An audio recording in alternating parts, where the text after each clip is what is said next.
दी जाएगी जो अच्छे पैदा होंगे, उनका समाज में अच्छा कार्य करने का दृष्टिकोण होगा।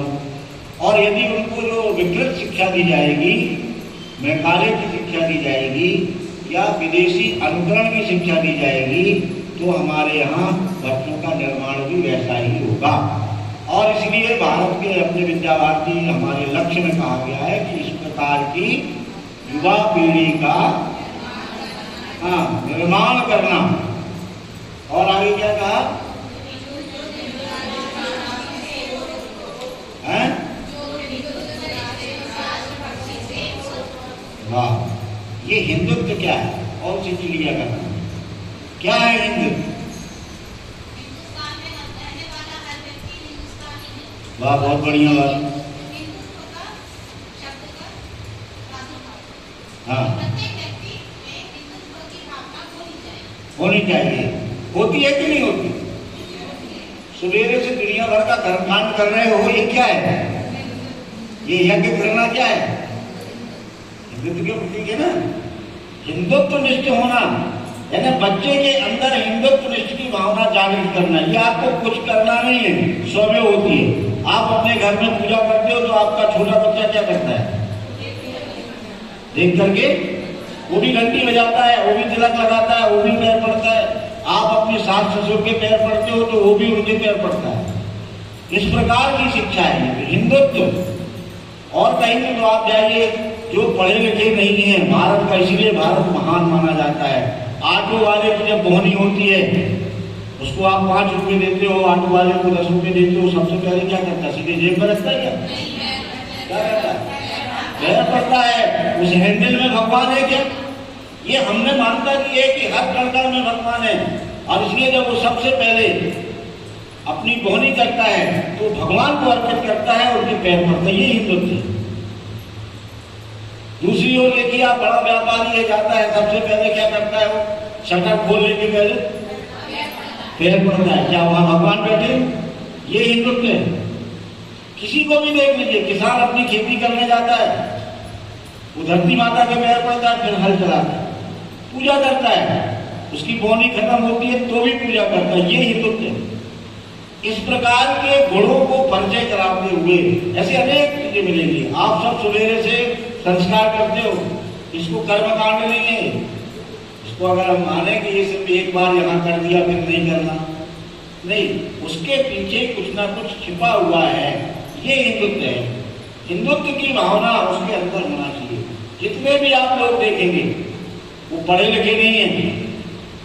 पढ़े लिखे लोग तो बेकार हो गए आजकल। जिन्हें डिग्रियां ले ली है वो मानते ही नहीं कि भगवान है, वो विज्ञान का चमत्कार मानते हैं। लेकिन आप जरा देखिए, एक डॉक्टर भी पहली फीस लेता है तो उसको भी ऐसे आला से करता है, फिर डालता है कराए, जबकि वो वैज्ञानिक है। ये हिंदुत्व है।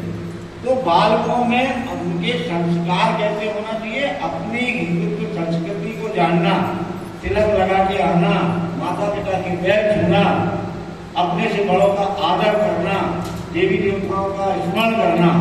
और इसीलिए शायद विद्या भारती ने जब विद्यालय प्रारंभ किए तो प्रातः काल से छुट्टी तक में बीच में कितने सारे मंत्र हैं। अभी हम लोग प्रातः श्लोक बोलते हैं, आप लोग यज्ञ कराते हैं।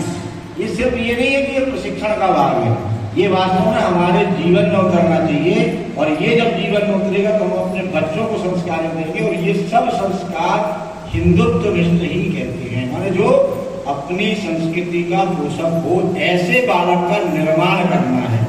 आज हमारे बीच में बहुत से लोग हैं, माननीय प्राचार्य जी है, यहाँ के सम्मानीय कलेक्टर लोग हैं, ये सब हिंदुत्व निष्ठ हैं। भले संविधान में बने हुए हैं, लेकिन उनके घर में जाके पूजा पाठ करके ही निकलते हैं। तो भारतीय संस्कृति का पोषण करना ये हिंदुत्व निष्ठ है। फिर आगे कहा गया, राष्ट्रभक्ति से ओतप्रोत हो। अब ये राष्ट्रभक्ति कहाँ मिलेगी? बताएं जरा, कोई एक काम बताना है कि राष्ट्रभक्ति है। सिर्फ सैनिक सीमा पर युद्ध करते हैं वो राष्ट्रभक्ति तो है ही, लेकिन प्रत्येक व्यक्ति राष्ट्रभक्त हो सकता है। आप अपने से ले लीजिए, आप राष्ट्रभक्त हैं कि नहीं है? कैसे? इसलिए सवेरे से यहाँ बैठते हो, भोजन करते हो, सोने को नहीं मिलता है, घर द्वार छोड़ के आ गए तो राष्ट्रभक्त हो गए क्या है? तो आपको क्या करना होगा? आप एक शिक्षक हैं, तो आपकी जवाबदारी बनती है कि हम ईमानदारी के साथ अपने कर्तव्य का निर्वाह करें। एक अच्छी दीदी बन करके हमारे हाथ में बहुत बड़ा भविष्य है इस भारत का। हम ये न मान लें कि हम इतने लोग हैं। आप अंदाज करिए, आप 30 साल सेवा करते हैं और प्रतिवर्ष 30 बच्चों का निर्माण तो करते ही। हिसाब लगा लीजिए कितने बच्चों का निर्माण हम कर सकते हैं, और वो बच्चे विद्या भारती के लक्ष्य के अनुरूप यदि हो गए तो इस भारत में परिवर्तन ला देंगे। फिर अलग लहर चलेगी, जैसे अभी चल रही है ना। अभी हिंदुत्व का परचम लहरा रहा है भारत के अंदर। हर घर में, हर गांव में 22 जनवरी को पूरा झंडा फहरा दिया हुआ ना। 22 जनवरी को क्या हुआ था?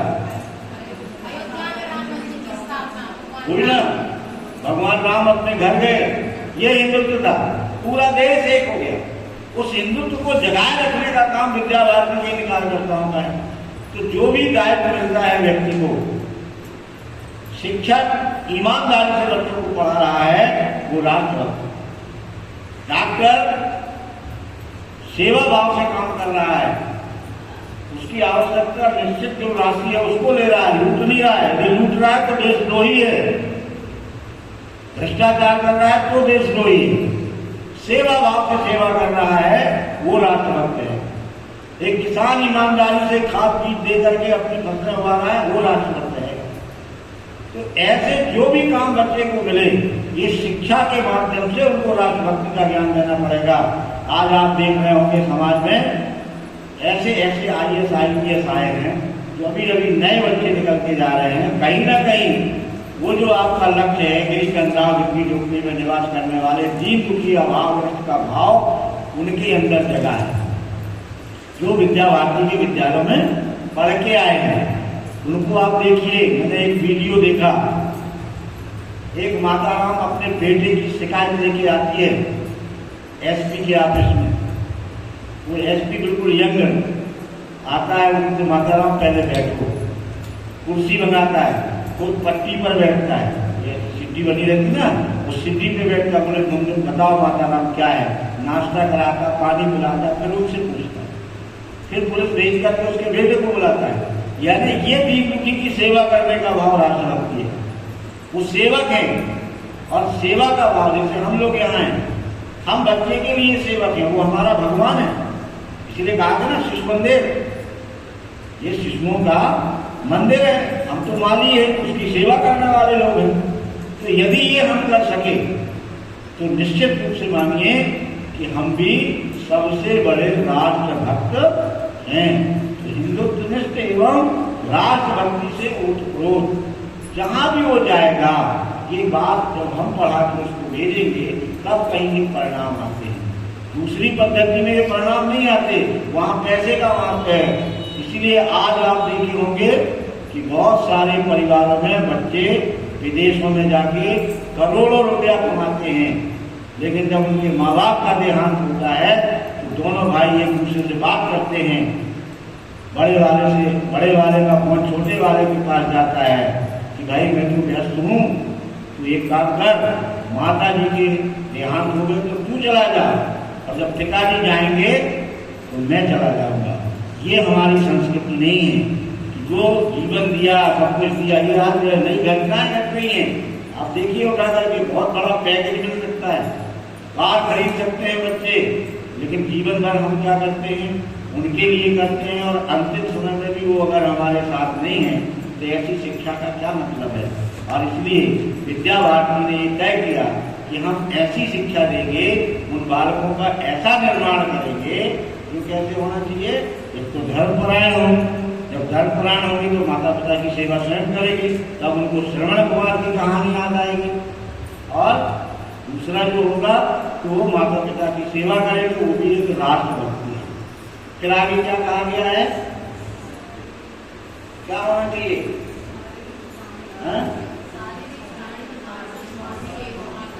अच्छा, राष्ट्रीय शिक्षा नीति में क्या कहा गया, कैसा विकास करना? अब जरा दोनों को जोड़ते चलेंगे। हमारा लक्ष्य पहले लिखा गया, अब लिखा गया 19 89 में। और राष्ट्रीय शिक्षा नीति कब आई? 2020। मैच खेलो 2020। हाँ? कितना अंतर है। लेकिन आप जरा गौर से अध्ययन करेंगे, इसमें कहा गया है होलिस्टिक डेवलपमेंट, सर्वांगीण विकास। अब सर्वांगीण विकास क्या है? ये दोनों चीजें हैं। शारीरिक शिक्षा भी है। क्या क्या है विकास का? शारीरिक, इनका विकास करना, ये हमारे भारतीय शिक्षा का दर्शन है। और कौन कौन सी चीजें करना, देखिए, तो पहला विषय उसमें कहा गया है शारीरिक विकास। इसके लिए हमारे यहाँ कौन सी शिक्षा आई? अच्छा, शारीरिक में योग आ गई। जरा सोच के बोल रहा। शारीरिक से कौन सी शिक्षा है? हमारे 5 आधारभूत विषय हैं, जिसमें पहला विषय क्या है? बोला गलत होगा चलेगा, उन्होंने गलत बोला कोई फांसी की सजा नहीं मिली। शारीरिक शिक्षा, बहुत बढ़िया। तो पहला जो बिंदु दिया है कि उसका विकास कैसे हो, तो शरीर की दृष्टि से हस्तगत होना चाहिए। इसके लिए शारीरिक शिक्षा आ गई। अब इसका कोष कौन सा है? कोष है हमारे बच्चों के अंदर अन्नमय कोष, यानी भोजन। जब ये अन्नमय कोष है तो इसका संबंध किस तत्व से है? हमारे शरीर का निर्माण 5 तत्वों से हुआ, पृथ्वी से। अब देखो कितना अच्छा लिंक जुड़ी हुई है। पृथ्वी से अन्न आता है, अन्न यानी अन्नमय कोष, और अन्नमय कोष से शरीर का विकास। जितना खाओ, जैसा खाओगे अन्न वैसा रहेगा मन, तो वो भी एक जुड़ गया। और इसलिए उसका शारीरिक विकास होगा, हष्ट-पुष्ट हो। अब यहाँ कुछ लोग बीमार बैठे होंगे, है कोई बीमार? नहीं है ना? और होगे भी तो नहीं खाओगे, क्योंकि नहीं यहीं से शुरू हो जाएगा। जिसका शरीर स्वस्थ होगा उसका मन स्वस्थ होगा, और उसका मन स्वस्थ होगा तो हर काम में उसका मन लगेगा। तो पहला शारीरिक ठीक होना, तो ये हमें बच्चों का कराना है, खेल के माध्यम से, योग के व्यायाम के माध्यम से। दूसरा क्या कह रहा है? प्राणिक। प्राण कैसे मजबूत हो? योग के द्वारा होना चाहिए। और कौन सा कोष है? प्राणमय कोष। और उसका तत्व क्या है? वायु तत्व से प्राण बनता है। यदि इसके अंदर से वायु निकल गई तो ये क्या हो गया? कुछ भी नहीं है। फिर कोई नमस्ते नहीं करेगा, सीधी तैयारी करेगा कि जल्दी करो, पड़ोस में भोजन नहीं बना। ये वायु तत्व है, ये हमारे शरीर के अंदर है। इसी को कहा गया प्राण। इसको ठीक करने के लिए है प्राणायाम, योग, आसन, और इसलिए इसको कहा गया योग शिक्षा। ये ऐसे ही नहीं बना दिए गए कि वो अलग ही चल रहा है, ये सब है उसमें। तीसरा जो बिंदु आता है वो क्या है? मानसिक विकास करना, मन को ठीक करना। अब मन कैसे होगा? तो उसके लिए कौन सा विषय लाया गया? मनोमय कोष आ गया। संगीत शिक्षा। संगीत जब अच्छी धुन बजती है, अपने आप ऐसा इतिहास कह रहा है कि तानसेन जब अपनी तान बजाते तो वर्षा होने लगती, बिन मौसम बरसात कर देते थे।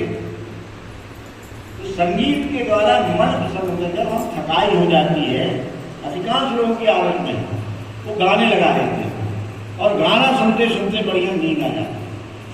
भले दूसरे ही बंद करे वो गाना, लेकिन मन प्रसन्न करना है, मन की थकान दूर करना है, तो उसके लिए क्या आवश्यक है? संगीत शिक्षा आवश्यक है। तो बच्चों के लिए भी संगीत आप अनुभव करेंगे, मैंने प्रयोग कराया था। भोजन के बाद सारे शिशु के बच्चे, इस विद्यालय में प्राचार्य था एक विषय में, पूरे ऐसे हाल में उनको लाइन से सुलाया जाता था और फिर धीरे धीरे गीत बजता था स्लो में। वो दीदियां से घूमती थी, बच्चे मस्त नींद में सोते थे, बालक आगे देखते थे तो बड़ा आनंदित होते थे। और फिर एक धीरे धीरे करके गति बढ़ाई जाती थी गीत की, तो बच्चे स्वाभाविक रूप से उठना भी प्रारंभ करते थे। यानी संगीत में इतनी ताकत है कि मन जो विचलित होता है उसको आराम मिलता है, और इसीलिए उसको मनोमय कोष कहा गया। मन, देखिए, मन ही एक ऐसा है जिसकी गति बहुत तेज है। और इसलिए जो अंतःकरण है हमारे, 4 अंतःकरण हैं, मन, बुद्धि, चित्त और अहंकार। अहंकार का अर्थ कभी घमंड नहीं है, अहंकार है जवाबदारी है। यदि आपको प्रमुख बना दिया गया तो आप पूरा टेंशन अपने ऊपर ले लेते हो। हमारा काम अच्छा होना चाहिए, ये अहंकार का संबंध है। तो मन जो होता है वो स्थिर नहीं होता, इसलिए संगीत के माध्यम से। और बिल्कुल सरल उदाहरण, बच्चे हल्ला करते हैं, हम क्या करा देते हैं? जो कराते हो सब कुछ लेकिन बोलते नहीं हो। ये विद्या भारती की कमजोरी है, वीकनेस है।